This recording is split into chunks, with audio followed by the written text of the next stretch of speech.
दोस्तों एक बार फिर से कुछ बहुत ही यूजफुल टिप्स आपके साथ शेयर कर रही हूँ जो हमेशा की तरह आपको बहुत ज़्यादा पसंद आएंगे। ये टिप्स आपको जरा सा भी पसंद आए तो प्लीज़ वीडियो को लाइक और शेयर जरूर कीजिएगा। और हमेशा की तरह वीडियो देखने से पहले कमेंट बॉक्स में लिखकर ये बताना ना भूलिएगा कि इस चैनल के वीडियोस आप किस शहर या फिर किस गाँव से देख रहे हैं। तो चलिए देख लेते हैं आज की सबसे पहली टिप।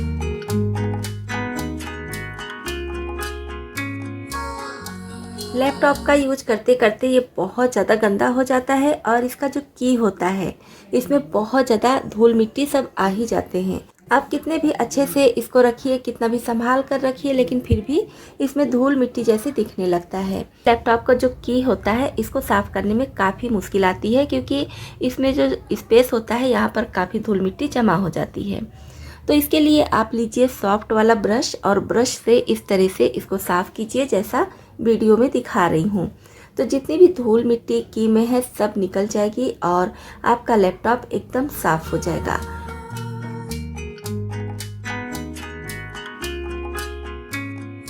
उसके बाद किसी सॉफ्ट कपड़े से आप इसको साफ कर लीजिए और अगर बहुत ज़्यादा गंदा है तो आप कपड़े पर थोड़ा सा सैनिटाइजर लगा लीजिए और फिर पूरे लैपटॉप को इस तरह से बढ़िया से साफ कर लीजिए।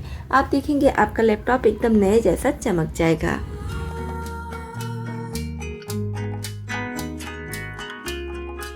दोस्तों बर्तन धुलने के बाद हम इस तरह के बर्तन स्टैंड में बर्तन को लगाते हैं।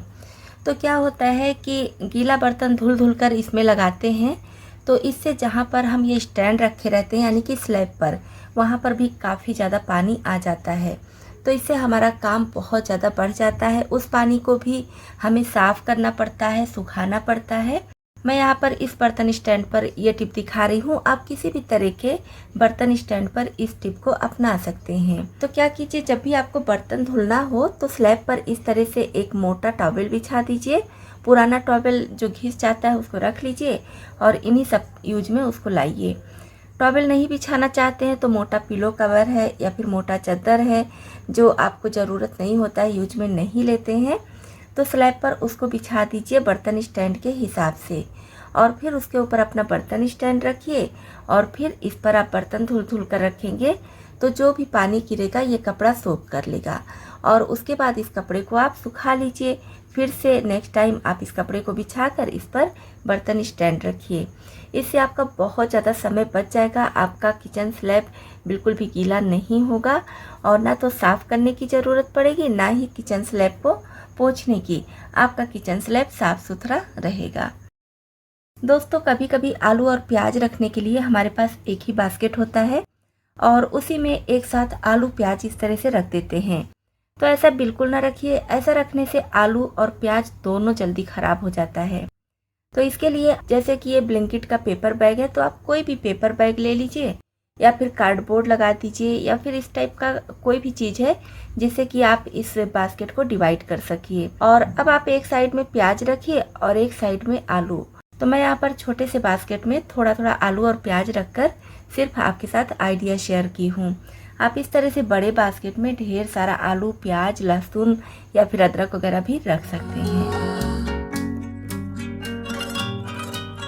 दोस्तों जैसा कि आप देख पा रहे होंगे जंग लगी हुई सुई है ये, तो इसको हम घर में ही बहुत आसानी से साफ करेंगे। तो इस तरह का कोई पत्थर ले लीजिए और पत्थर नहीं है तो सिलबट्टा भी ले सकते हैं क्योंकि वो भी पत्थर का ही होता है। तो इसके ऊपर इस तरह से रख दीजिए सुई और थोड़ा सा पानी डाल दीजिए और अपने थंब की मदद से इस तरह से इसको रब कीजिए। बहुत आसानी से जितना भी जंग लगा है सब निकल जाएगा क्योंकि सुई है काफ़ी ज़्यादा नुकीली होती है और इसको आप थंब से रब कर रहे हैं तो बहुत सावधानी से रब कीजिएगा ताकि चुभे नहीं। और आप चाहे तो ग्लव्स वगैरह भी पहन सकते हैं, कोई दिक्कत नहीं है, लेकिन आप थोड़ी सी भी सावधानी रखेंगे तो कोई दिक्कत नहीं होगी। तो बस इस तरह से ज़रूरत के हिसाब से आप इसमें पानी डाल दीजिए और इस तरह से रब कीजिए। फिर आप देखेंगे सारा जंग इसमें का निकल गया है। देखिए इसका स्टील का भाग दिखने लगा है और जो थोड़ा बहुत इसमें जंग है उसको भी मैं साफ़ कर लूँगी। तो सारा जंग देखिए पत्थर में आ चुका है। तो इस तरह से आप भी जंग लगी हुई सुई को बहुत आसानी से साफ़ कर सकते हैं। दोस्तों अनार काटने का बहुत ही आसान तरीका आपके साथ शेयर कर रही हूँ। तो क्या कीजिए, अनार को ऊपर के साइड से इस तरह से पहले कट कर लीजिए। और उसके बाद बीच का भाग इस तरह से निकाल दीजिए और फिर जो इसकी लाइनिंग बनी होती है, लाइनिंग पर से इस तरह से आपको कट कर लेना है। बस छिलका कट करना है, अनार को नहीं। उसके बाद सारी लाइनिंग को इस तरह से आप खोल दीजिए जैसे वीडियो में देख पा रहे होंगे, और अनार के दाने को अलग कर लीजिए। अगर कोई अनार का दाना इसमें ख़राब है तो वो भी दिख जाएगा, बहुत आसानी से आप उसको निकाल कर अलग कर सकते हैं। और इस तरह से उल्टा करके सारे दाने को आप निकाल दीजिए, बहुत आसानी से निकल जाएगा जैसा कि आप वीडियो में देख पा रहे होंगे। तो बहुत ही आसान तरीका है, इस तरह से अनार के दाने अलग हो जाते हैं और इसमें से अनार का जूस भी अलग नहीं होता है, सिर्फ दाना दाना इसका निकल जाता है।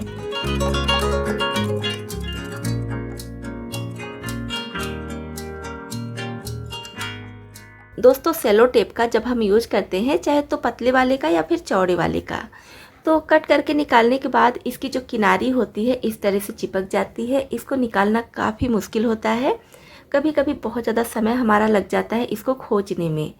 तो इसके लिए आप क्या कीजिए, इस तरह से पतला वाला हेयर पिन लीजिए। जितना पतला हेयर पिन लेंगे उतना ज़्यादा अच्छा होगा।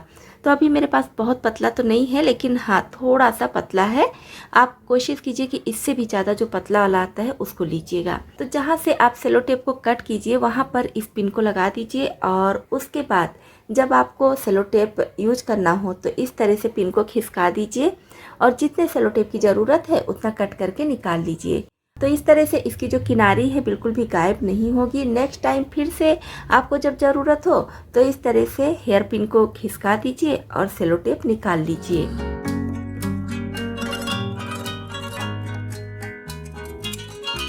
दोस्तों, इस तरह की छोटी छोटी डिब्बियाँ हम सभी के किचन में होती हैं, जैसे कि बेकिंग पाउडर, बेकिंग सोडा, हींग या फिर और भी छोटी छोटी डिब्बियाँ जैसा आप किचन में रखते होंगे। तो अगर हम ऐसे ही इसको किसी रैक पर या फिर कबर्ड में रखते हैं तो फैला फैला लगता है।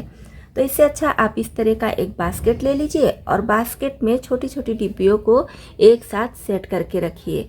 तो इससे सारी डिब्बियाँ आपकी एक जगह रहेंगी और फैली भी नहीं रहेंगी। जब भी आपको ज़रूरत होगा तो मिल जाएंगी। छोटी डिब्बियाँ अगर हम इधर उधर रख देते हैं तो खोजने में भी काफ़ी ज़्यादा दिक्कत होती है, लेकिन इस तरह से वो दिक्कत भी दूर हो जाएगी। चलिए बढ़ते हैं नेक्स्ट टिप की तरफ।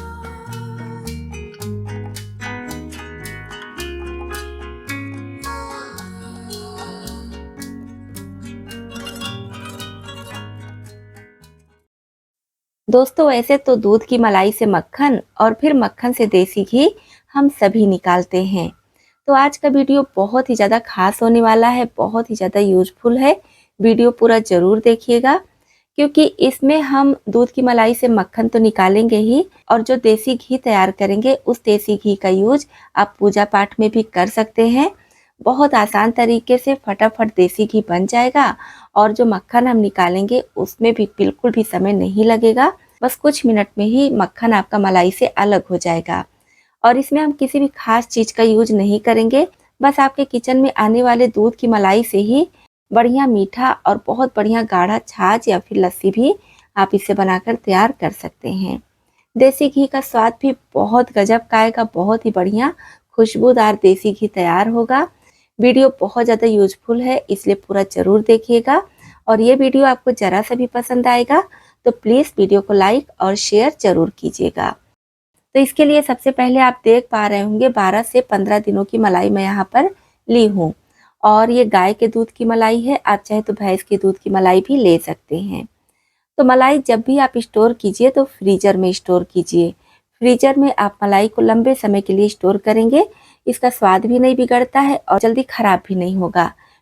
तो जब आपको मलाई से मक्खन निकालना हो तो 4 से 5 घंटे के लिए फ्रीजर से इसे बाहर निकाल दीजिए, और फिर ये पूरी तरह से मेल्ट हो जाएगी।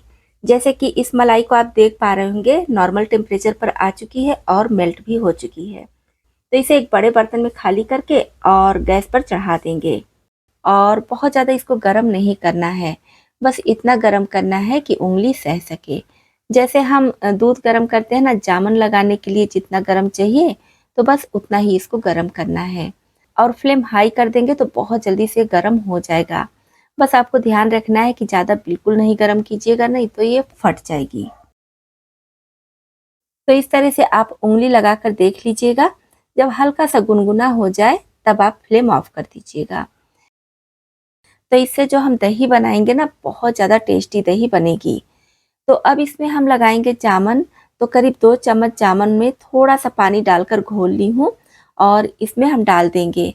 क्योंकि ये जो मलाई है काफ़ी मात्रा में है, तो इसमें जामुन भी थोड़ा ज़्यादा ही जाएगा। और इसको कहीं गर्म जगह की ज़रूरत नहीं है, अभी गर्मी काफ़ी पड़ रही है, तो नॉर्मल टेम्परेचर पर कहीं भी छोड़ सकते हैं। रात भर में ये दही बहुत अच्छे से जम जाएगी। उसके बाद हम नेक्स्ट प्रोसेस करेंगे। तो रात भर के लिए मैं इसको किचन में ऐसे ही छोड़ दी थी और आप देख पा रहे होंगे दही में जितना भी घी है सारा घी ऊपर तैर रहा है। ऊपर से ही ऐसे चाहे तो घी निकाल सकते हैं, लेकिन अभी ये घी इकट्ठा नहीं हुआ है। ऊपर के लेयर में पूरा घी है और नीचे के लेयर में दही है। ये देखिए दही का कलर आपको अलग दिख रहा होगा, व्हाइट दिख रहा होगा, और घी का जो कलर है वो थोड़ा सा पीलापन लिए है। तो इसे हम अच्छी तरह से मिक्स कर लेंगे।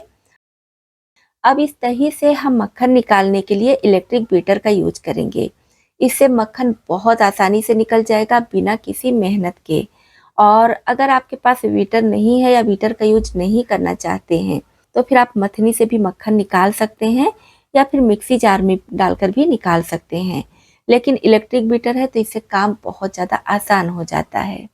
तो मैं यहाँ पर काफ़ी ज़्यादा बड़े साइज़ का बर्तन ली हूँ, जैसा कि आप देख ही पा रहे होंगे, और इसी में दही जमाई हूँ। फिर भी आप देख पा रहे होंगे जब मैं इसको मथ रही हूँ तो काफ़ी ज़्यादा छींटा बाहर निकल रहा है।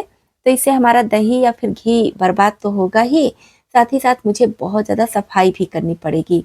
तो मैं क्या करूँगी, इसका ये जो रॉड है इसको चेंज कर दे रही हूँ और इसमें ये जो डो लगाने वाला रॉड है इससे मैं इसको बीट करूँगी। तो क्या होगा कि छींटा बाहर की तरफ नहीं गिरेगा। इसका रॉड में देखिए चेंज कर दी हूँ। अब इससे कितना भी फास्ट मैं करूँगी फिर भी छींटा नहीं जाएगा। तो आपकी पसंद है, आप किसी से भी इसको मथ सकते हैं। तो यहाँ पर मक्खन पूरी तरह से अलग हो चुका है, लेकिन इकट्ठा नहीं हुआ है क्योंकि गर्मी का मौसम है, तो ये दही भी काफ़ी ज़्यादा गर्म हो गई है। तो इसमें मैं डाल रही हूँ थोड़ा सा आइस। तो इस तरह से थोड़ा आइस डालकर और फिर से इसको हम मथेंगे। और अगर आप मथनी से मथेंगे तो आपको समय थोड़ा ज़्यादा लगता है और हाथ भी दर्द होने लगता है। इस तरह से इलेक्ट्रिक बीटर से आपको पता भी नहीं चलेगा, बहुत आसानी से मक्खन निकल जाएगा। तो यहाँ पर देखिए मक्खन इकट्ठा होने लगा है। तो अब इसमें मैं 1 कप के करीब पानी डाल रही हूँ। आप दही और मक्खन के हिसाब से पानी की मात्रा चाहे तो बढ़ा दें, कोई दिक्कत नहीं है। तो ज़रूरत के हिसाब से आप इसमें पानी डालते रहिए और सारा मक्खन इस तरह से इकट्ठा हो जाएगा।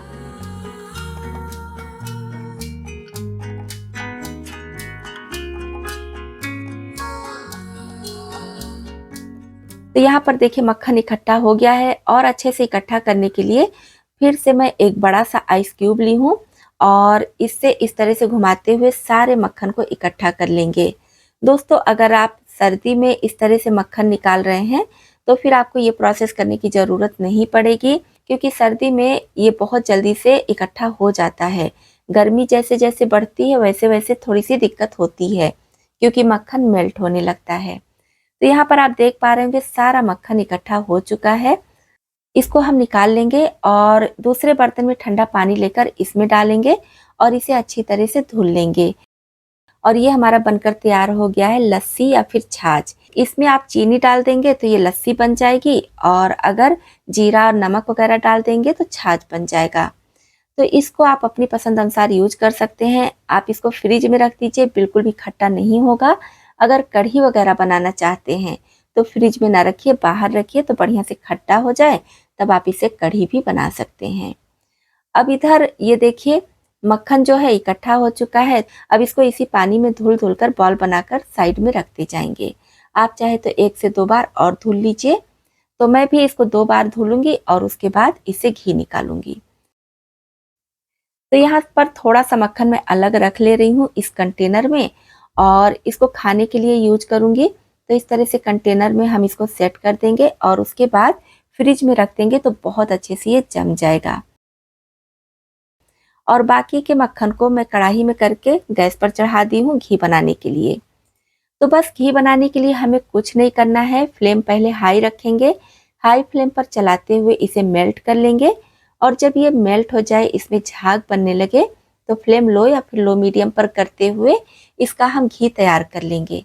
इसमें बिल्कुल भी समय नहीं लगता है, क्योंकि जितना दूध था सब निकल चुका है दही के रूप में, और जो घी है वो मक्खन के रूप में इसमें आ गया है। तो बहुत जल्दी से बहुत कम समय में सारा घी अलग हो जाएगा और जो इसकी मलाई वगैरह है सब अलग हो जाएगी। तो इस तरह से देखिए करीब 10 मिनट लगा है, 10 मिनट से कम ही लगा होगा और ये घी तैयार हो गया है। तो इसको बहुत ज़्यादा नहीं पकाएंगे। जब इस तरह से आ जाए, कलर आप देख पा रहे होंगे कितना है, तभी हम फ्लेम ऑफ कर देंगे, क्योंकि ये घी बहुत ज़्यादा गर्म है, कढ़ाई भी काफ़ी ज़्यादा गर्म है। तो थोड़ी देर हम इसको छोड़ देंगे, उसके बाद इसका कलर डार्क हो जाएगा। तो पहले से ही अगर आप बहुत ज़्यादा डार्क कर देंगे तो घी जल जाता है। तो बस इसी समय आप फ्लेम ऑफ कर दीजिएगा और छोड़ दीजिए। उसके बाद भी काफ़ी देर तक ये पकता रहता है, जैसा कि आप देख पा रहे होंगे। तो यहाँ पर देखिए थोड़ा थोड़ा ये शांत होने लगा है। अभी गर्मी का मौसम है तो इसके जमने का डर बिल्कुल नहीं है। पूरी तरह से ठंडा हो जाए फिर इस तरह से छान कर आप सारा घी अलग कर लीजिए। और अगर सर्दी में आप घी निकाल रहे हैं तो हल्का सा गुनगुना रहे तभी आप इसको छान लीजिएगा, क्योंकि सर्दी में घी बहुत जल्दी से जम जाता है। तो इस तरह से सारे घी को हम छान लेंगे और इसका ये जो मलाई वाला भाग बचा है ये बेकार है।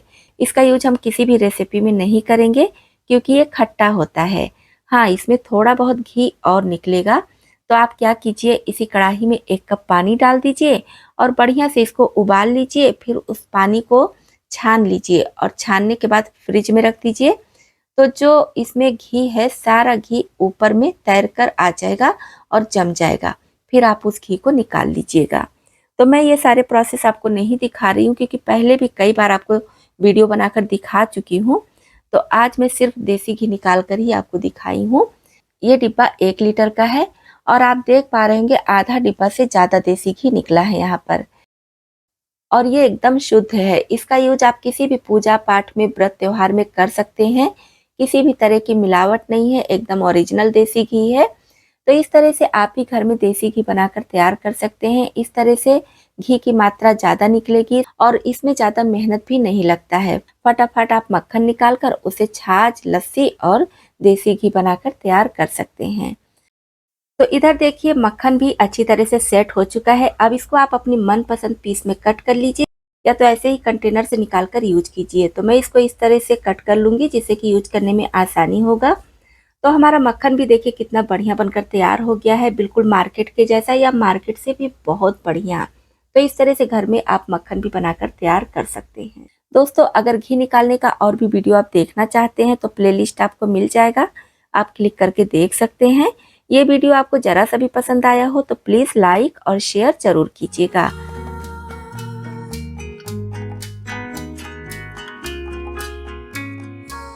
तो दोस्तों, ये थे आज के कुछ यूजफुल टिप्स। दोस्तों, आपको इसमें से कौन सी टिप ज़्यादा पसंद आई और कौन सी पहले से पता थी, कमेंट बॉक्स में लिखकर जरूर बताइएगा। वीडियो पसंद आया हो तो लाइक और शेयर कीजिएगा। चैनल पर पहली बार आए हैं और हमारी यूट्यूब फैमिली में शामिल होना चाहते हैं तो इस चैनल को सब्सक्राइब भी कर लीजिएगा।